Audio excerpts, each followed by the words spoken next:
Warhammer Wolfen, and let's do Dark Angels Codex.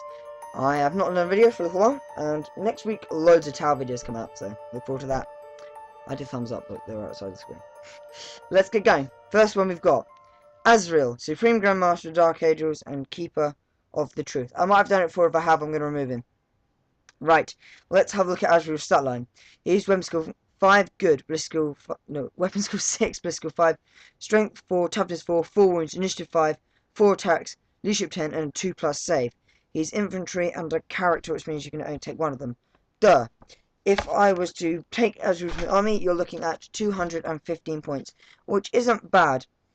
His war gear contains a bolt pistol, which, to be honest, is very naff. In fact, you'll never want to fire it. Frag grenades and crack grenades, which are good because the frag are good for throwing into rubbish units of assault groups. Cough, cough, Tau. To wipe them out. Orcs, Necron warriors, standard. Good at just quickly wiping out a bit of the army, especially Tyranids. Saying that, you could tickle Tyranids to death. Right, you've also got those crack grenades, which are fantastic for clumping to big monstrous creatures and tanks. But all Marines get that, so I'm not really giving that as a huge plus point. He has grenades. Whoopee-doo. Right, his Warlord trait. He must be the Warlord, and he can take anything. Now, this is arguably one of the best abilities you could get as a leader. Because, I mean, especially in the new Tau book, in the Chaos book, you were just told you have this one. Whatever army you're playing against, you can choose whatever you want. So he can either, the unit he joins rolls 2 dice when they run using the highest. He can't turbo boost, he doesn't have anything like that. Or, you get an additional victory point if he slays the enemy warlord in the assault, which is quite good. Or, 12 inches bubble, rerolled leadership. His unit have furious charge. You can increase or decrease reserve rolls by 1, or feel no pain is given within 3 inches of an objective, and that's if he's in the unit. None of these are that great. They're not Tau great. I'm going to revise some of the Tau. Some of the Tau ones are absolutely ridiculously good, like Skyfire, a 12-inch bubble of rerolling ones, but they're only one use. So some of these can be really good. Hold at all costs is probably my favourite, and maybe For the Lion is probably being the other one. But that sort of stuff I like. Quickly, he then has Inner Circle, which is a rule that says, right, Inner Circle, right. He has Fearless and Third Enemy Chaos, which is what all Dark Angels basically get, but it's quite useful. I quite like Fearless. I hate people running away, and now there's no negative to Fearless. It's quite useful. Finally, he has Rights of Battle. Any unit on the board can use his leadership for morale or leadership, or pinning. Fantastic. When things go to ground, you are so wound up. And leadership 10, they're basically never failing. So this guy, basically what we learned so far is he's very good at helping the army out. With independent character, he can join any squad. So you can whip round giving those feel no pains to all the objectives when you feel like they're on fire. But it does like a bit of mobility just being on foot soldier. But then he has an absolute bomb load of chapter relics, which could be reasonably funny. He has a 4+ vulnerable save for him and his unit. Very, very, very good. The unit having a 4+ invulnerable, I really like. This works really well, by the way, with a squad of standard Terminators, because they usually get their 5 up, you make it 4 up, you then got your guns, your fish, you got all sorts of stuff going. Or, use this with the Feel No Pain, and you sit even the most basically tactical squad and objective, and they're surprisingly hard to move, which is really useful. So, I really like the rule it confers to the entire unit. It's a bit different. And then it shows he's designed for helping armies out. He then has Lion's Wrath, which is his combi plasma, basically. It's 24 inches, strength 7, AP 2. We all know plasma stats.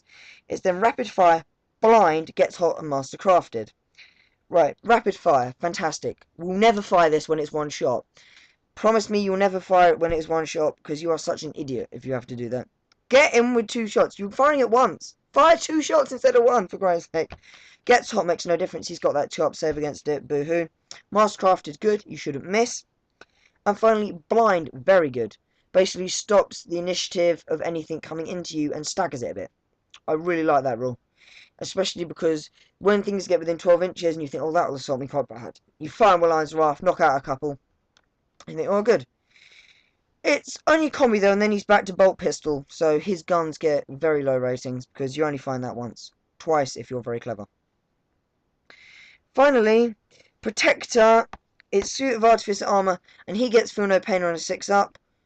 Yeah, that's a gimmick. That's called a filler, where they can't think of anything to add, so they go, well, we've got to add something, so they stick that in.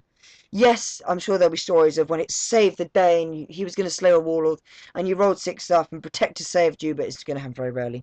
So let's not count that as a huge bonus. Finally has the Sword of Secrets, one of my favourite weapons. It's +2 strength and AP3 and Master Crafted, which is really, really nice. It's good for marine killing, but it's bad at Terminator killing. Overall, this guy's really well rounded. He's not fantastic in any one area, but he's not bad in any one area. He helps the army. And finally, one of his main rules, I should have killed myself forgetting this. I had done the whole thing again. He can take Ravenwing and Deathwing as troops. So, that is good. Because things being troops instead of any other slot is good. Especially as Tactical Marine is quite weak, standardly. Having some bikes and all this stuff as troops is quite nice. But the issue is then you have basically nothing to take in your elites and fast attack. Unless you want to take Black Knights and all that kind of stuff. So for his positives, it's versatility and the ability to kill marines, basically. He's designed for marine killing and adding strength to a unit. And for his negatives, his negatives is not great at anything, basically. That's what I'd say for him. You can't really trust him to go into an assault. You can't really trust him to go into a gunfight. And you can't really trust him to hold an objective. But for the versatility, I'm giving him a very reasonable 7.5 out of 10. Moving on to Ezekiel, Grandmaster of our Librarians, Holder of the Keys, Keeper of the Book of Salvation. I'm not giving you the fluff. If you want the fluff, read the Blue Moon book, is what I'm going to say. He's 145 points, so he's very cheap. He's Weapon Skill 5, Ballistic Skill 5, quite nice. Strength 4, Toughness 4, 3 Wounds, Initiative 5, 3 Attacks, Leadership 10, and a 2+ save. So he's a Psycho with a 2+ save, which is an advantage, and he's very cheap. He has a Mastercrafted Bolt Pistol, face palm, so what? I don't care if it's Mastercrafted. He has just crack grenades, so he can't be lobbing into assault we don't going in. And he's got a Psychic Could, so he can block enemy psychic powers. He does seriously lack an invulnerable save though. But he's not designed for this. His Warlord trait, you're shaking your head. Right, okay. Right, you've got the Hunt as his Warlord trait, which I forgot what that one was, sorry. The Hunt, I knew it actually. Right, if he slays a guy in assault, he gets an extra victory point. He will never slay a guy in assault. Don't kid yourself, this is not what he's designed to do. Right, but he has Inner Circle, that's the fearless one, very good. And he's a Mastery Level 3 Psyker for 145 points. This is very, very good. A Level 3 Psyker for 145 points? Are you kidding me? Most armies have to... I'm in a lake for a level Mastery 3 Psyker. And he gets Pyromancy, Telepathy, Telekinesis, Sleep, and Divination. Oh, ding, ding, ding, we have a winner. He will be using Divination. Yes, he has his Mind Worm. I'll kill a couple of guys in his Sap Will. I'll tell you what they do. Mind Worm is 12 inches, Strength 4, AP2, Assault D3, ignores cover Sap Will, and Sap Will basically reduces skill, weapon skill, ballistic skill, initiative, and leadership by 3. It's completely useless, and it's one of the worst psychic powers I've ever heard of, basically. Because you have to get very close where they'll be shooting this guy to bits. He then has the Book of Salvation. Anyone within 6 inches of him as +1 to the weapon skill, I have to say, completely useless. Because he'll be at the back, giving Divination to your trusty Devastators and Scouts. Is his very good aim, and he's very good at it. He then has his Traitor's Bane, which is his very bad weapon. It's Strength User AP3, Melee, Force, Mastercrafted, 2-handed, so he's not even getting a bonus attack. He sucks at everything but being a Master Level 3 Psyker, sitting at the back of the board and giving Divination to your Devastators and your Scouts. And at that, he's incredibly good, and that's why he gets an 8.5 out of 10, because no one is going to bomb him forward like an idiot. They're going to sit him at the back, Divinationing everything, and just being generally really annoying. Yes, when the guns turn on him, he will go down very quickly. But if you hide him in a squad of scouts, all those lookout sirs, you should be fine. And you'll confer stealth to him. As Modai is the next one. Master, Interrogator Chaplain, Master of Repentance. Yep, I just want to give a bit of fluff about him because I actually really like his fluff a lot. Once he heard a guy talking in a holy place and he was like, you will not talk for a year unless you're on the battlefield. He's basically chaos. He kills things he doesn't consider worthy. my theory is that Chaos have infiltrated him in there, and no one's quite expected it yet. And he's risen through the ranks, and he's secretly slaughtering all the Dark Angels. What is his rules like?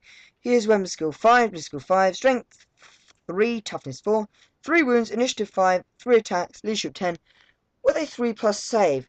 This is a very average stat line for a chaplain, this is one of the books, I think, where you can go to the interrogator chaplain status. Let me just check. Yes, so here's an interrogator chaplain stat line. He has got a best stat line than the chaplain. I do apologise. And he is very, very cheap at 140 points. His Wargate includes the power armor, obviously a Crozius Arcanum, which is basically a power mace, so strength +2, AP 4, and concussive, which has been nicknamed the Xenos Killer, because most Xenos has a 4+ armor save. It's a general rule, and it is generally true. That's why we have it as a general rule. So he's very good at killing Xenos, and it's what he should do. He shouldn't go after Marines, because he will get his backside beaten to death, because he'll just keep hitting him with a mace, and they'll keep hitting him with power weapons, and he will die. He has frag grenades and crack grenades, which is good, always having the both I love, which means he can go tank and monstrous creature hunting, but don't. There's Rosarius, which is the 4+ invulnerable save, which is reasonably useful. His warlord trait is the hunt. Yeah, this is the one where you kill a guy in close combat, you get the extra victory point. He's got fear, which is almost entirely useless, because he finally reduces things to weapon skill of 1, but generally he's going to go into assault things where he's hitting them on 3s anyway. But fair enough. He's an independent character, so he can join units. He has Inner Circle, that's Fearless and Thread Enemy Chaos. And Zealot. When you go into Assault, you roll all the hits that turn. This guy was built for Assault. Get him in there fast. He then has the Blades of Reason. Strength User, AP Soddle, Melee Instant Death Specialist Weapon. This is one of the worst pieces of relic I've ever heard of. It's awful. Not only is it worse than his actual Crozius Arcanum, he doesn't get a bonus attack for wielding it, because it's a specialist weapon. This thing sucks. And I'm just quickly looking at his warg here. He doesn't appear to have a weapon, as in a gun. Haven't seen that before. He seems to lack any shooting ability. Yep, he doesn't have a gun. So, yeah, he's beyond rubbish, basically, is what I'm going to say for him. Just learn beyond rubbish. He has to get an assault. So the only thing you can put this guy in is a Land Raider, because we can't have him sitting around for a turn. He will have to go with a squad of Terminators, and you will give him reroll to hit. But you know what? I can do that with a gun. With basically flexibility, I can just buy an Interrogator Chaplain for a lot cheaper. I get all his stuff, and I can take. Basically, I can just take special chapter war gear, all sorts of great stuff. Yeah, he's getting a very impressive 5 out of 10 because he's rubbish. Moving on. The one we all want, I might do Samael in a separate video, but we are on to Belial, a guy I've had the displeasure of facing many times. He's very good, is what you need to know, Belial. He's Grandmaster of the Deathwing and bearer of the Sword of Silence. He's I'm going to argue that. He's weapon skill 6, good. He's hitting Marines on 3s. This is what we want from weapon skill. He's hitting good old Asmoda on a 3 as well. That means he's never hitting on a 5 as well. Because you don't know how it works. If you double it and add 1, then it's a 5. So let's say I'm weapon skill 3. If I will be hitting against a 5 against 7. So double it, add 1. Because double it, add 1 for him is 13. He's never hitting on a 5. His ballistic skill of 5. Good. Strength 4, toughness 4, 3 wounds, initiative 5, 3 attacks, leadership 10, and a 2+ save. Through his Terminator armor. He has Terminator armor, a Stormbolter, an Iron Halo, and a Teleport Homer. Why is his Teleport Homer always forgotten about? I do not know. What does this mean? You deep strike him first, and then the second squad can land next to his squad. Yeah. You don't need to bring your bikes up. He has a Teleport Homer. He's very good at doing it. He's built to bring all your Deathwing on top of him. And slowly they should bring down Teleport Homers. And if your friend's letting you put anything in reserve, it's hilarious in turn 1. Where you just go, Belial, squad, squad, squad, squad, squad. And they don't scatter. It's very funny to watch. YouTube videos, I've seen people doing it. It's a sort of Stormbolter, which is 18 inches, strength 4, AP 5, assault 2. Quite nice piece of kit. So he has a gun, unlike Asmodai. He has the Hunt, which actually for him is useful because he will be in close combat. So I'm not going to slag this off. He then has Deathwing Assault, What a good rule this is. This is where the codex actually gets cheesy. Basically, if you have a squad entirely composed of Deathwing, you can land automatically in your first turn. There's no need to roll for reserves or the second. Come down in the first unless he has Stern Guard. That is the general rule. Come down in the first turn unless your opponent has Stern Guard. That's the only excuse to come down in the second turn. Because he lands his Stern Guard and there's nothing there. And then you land your guys and you obliterate his Stern Guard. That's fun to watch. I think Deathwing Assault actually means all your weapons, and that's Vengeful Strike. I'm very sorry. He also has Vengeful Strike. When you land, all your weapons are twin linked. This is brilliant. Dark Angels rely on turn 1 to win, basically. If your turn 1 goes completely out the wall, you're dead. And Belial makes turn 1 better, which is why he's very good. I really like Belial. He's then got Inner Circle, Fearless, Permanently Cursed, we know that. He has some, and he's an independent character, which is very good. He then has Marked for Retribution. His precision shots are his on a 5+, they're precision shots. This is great for taking out basically the Power Claw in the Orc squad that can kill him. You go fire, oh I've hit the Orc knob, he's dead. He's quite nice for that. And you get those 5s a lot more than you expect, I think. Because you very rarely expect to see it. And every time you see it, you're like, oh, that's nice, I got a 5. And they come up a lot. Finally, has Tactical Precision. He's joined Dante in the No Scatter Legions. So his big blob of Deathwing do not scatter. This leads to the very cheesy tactic of 2 Deathwing squads. He comes down first with his Homer. And the second squad comes down next to him. Basically, on top of him. And they're all twin linked. And they're all very angry, and they're all very hard to kill with a hell of a lot of weaponry. And if you're very nice, you'll also have a Deathwing command squad, and then they'll fly down after the second Teleport Homer with the Relics of Caliban and the banners that get everyone Feel No Pain. So you've just landed in a Feel No Pain bubble, basically. And your opponent goes, you can't do that. And you go, here's the book. Read it and weep. Because you've created a bubble of Feel No Pain Terminators with very good chapter relics. And your opponent's crying, so you might want to comfort him at this stage. Tissues is required when you bring this. For your tears of laughter, I think the only thing that can stand up to the cheese of this is probably Space Wolf's Guard and Necrons. Yeah. Basically, he then has the Sword of Silence, which is Strength User, AP3, Fleshbane. Yay, he wounds on a 2+. So it doesn't make a difference he's got la-di-da strength plus 1 billion. But it does mean he's bad at killing Terminators, which is quite ironic, as he's in Terminator armor. But you can give him a Thunderhammer Storm Shield. For how many points? Free. It's free. For free! Give him Lightning Claws. Yeah, let's not give him Lightning Claws, because they're not very good. Let's give him a Thunderhammer Storm Shield. So now, not only has he got 3 vulnerable save and Feel No Pain, he's also hitting with a hammer, taking out vehicles, and he's a measly 190 points. This guy was the best leader in the old book, and guess what? He's the best leader again.